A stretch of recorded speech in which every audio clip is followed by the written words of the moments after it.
ये तारीख है 13वीं सदी ईस्वी की, जब मंगोलों ने मुसलमानों के सारे बड़े शहर तबाह कर दिए।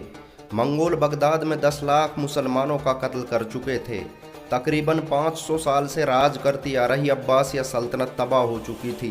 मंगोलों ने आधे से ज़्यादा मिडिल ईस्ट को फतह कर आधी से ज़्यादा दुनिया पर हुकूमत कायम कर ली। 1242 ईस्वी में मंगोलों ने तुर्कों को शिकस्त देकर कोमनिया शहर के सारे मर्द कत्ल कर दिए और औरतों और बच्चों को गुलाम बनाकर बेचने के लिए भेज दिया।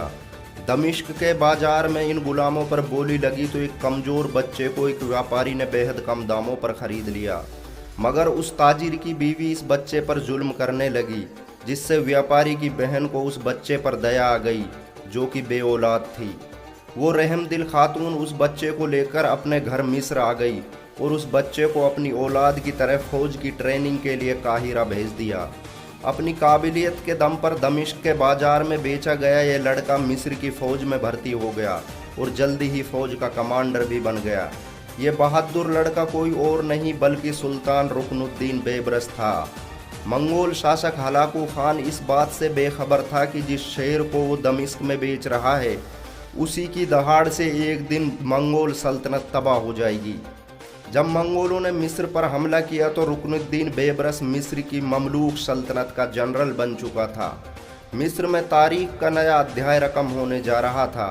मंगोल मिस्र फतह के बाद मक्का और मदीना फतह का नापाक इरादा कर चुके थे, मगर इन सब के बीच एक ममलूक सुल्तान मंगोल ताकत के सामने चट्टानों की तरह खड़ा था, जिसका नाम सैफुद्दीन कतज था। मंगोलों की हैबत और ताकत से कई अयूबी सल्तनत के शहजादे मंगोल शासक हलाकू खान की इतायत कबूल कर चुके थे। हलाकू खान के 4 कासिद सुल्तान सैफुद्दीन कतज के सामने इतायत या जंग का पैगाम लेकर खड़े थे। सुल्तान कतज ने उनका पैगाम सुना और उम्रे की जानिब नज़र दौड़ाई तो सुल्तान ने देखा कि एक शख्स पूरी सलाहियतों के साथ मंगोलों की ताकत को कड़ी नज़र के साथ अपनी आंखों में तोल रहा था। सुल्तान सैफुद्दीन कतज ने उसकी तरफ इशारा करके पूछा क्या किया जाए। मशवरा लेने वाला सुल्तान सैफुद्दीन कतज था और मशवरा देने वाला शख्स रुकनुद्दीन बेबरस था। दोनों के सलाह मशवरे के बाद ममलूकों का जवाब ये था कि काहिरा में 4 मंगोल कासिदों को फांसी पर लटका दिया गया, जिसके जवाब में मंगोलों ने ममलूक सल्तनत पर हमला कर दिया। उसके बाद दुनिया की तारीख के चंद तरीन मार्कों में शुमार ऐन जालूत की जंग हुई, जिसमें मंगोल लश्कर की बुरी तरह से शिकस्त हुई।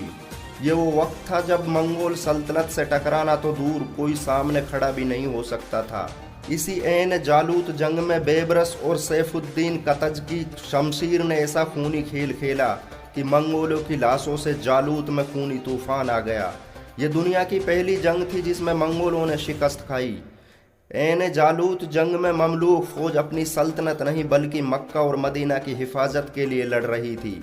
इस जंग की वजह से ही रुकनुद्दीन बेबरस दुनिया के चंद तरीन जनरलों की लिस्ट में शामिल हो गया। मंगोलों को मिस्र से भगाने के बाद सैफुद्दीन कतज का इंतकाल हो गया। उसके बाद न सिर्फ रुकनुद्दीन बेबरस ने ममलूक की सल्तनत पर राज किया, बल्कि जगह जगह मंगोलों को शिकस्त देकर उनसे पूरा मिडल ईस्ट खाली करा लिया। रुकनुद्दीन बेबरस ने मशहूर मंगोल शहजादा बरके खान के साथ मिलकर मुसलमानों के सारे शहरों को वापस आबाद किया। बरके खान चंगेज खान का पोता था जो कि इस्लाम कबूल कर चुका था। इन दोनों बहादुर शेरों ने ही अब्बासिया सल्तनत के शहजादों को ढूंढकर उनको खिलाफत सौंपी। उस दौर में ये कहावत आम थी कि अगर मंगोलों के घोड़े चलते चलते रुक जाएं तो समझ लो उन्होंने रुकनुद्दीन बेबरस को देख लिया। मशहूर अमरीकी इतिहासकार हेरिल्ड लीन ने अपनी किताब सलाहुद्दीन अय्यूबी में बेबरस के बारे में लिखा कि 13वीं सदी ईस्वी में इजिप्ट में एक शेर की आमद हुई थी, जिसे दुनिया ने सुल्तान अल जाहिर रुकनुद्दीन बेबरस के नाम से जाना। मार्काए मंसूरा और काहिरा का अगर कोई हीरो था तो वो बेबरस था।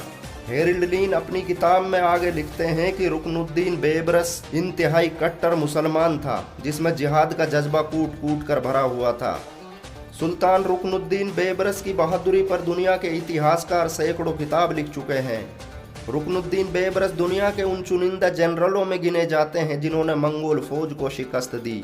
मिडिल ईस्ट में बेबरस से शिकस्त खाने के बाद मंगोलों ने हिंदुस्तान की अजीम संस्कृति को तबाह करने का नापाक इरादा किया। लेकिन हिंदुस्तान में बेबरस से भी ज्यादा ताकतवर जनरल मंगोलों से टकराने के लिए चट्टानों की तरह हायल था। इस अजीम जनरल को दुनिया जफर खान के नाम से जानती है। कौन था जफर खान और हिंदुस्तान के सुल्तान अलाउद्दीन खिलजी से इसका क्या रिश्ता था, जानेंगे अगली वीडियो में। अगर ये वीडियो आपको पसंद आई हो तो हमारे चैनल मिरर ऑफ वर्ल्ड को सब्सक्राइब करें, वीडियो को लाइक शेयर करें, कमेंट करके हमें ज़रूर बताएं। घंटा दबाना ना भूलें।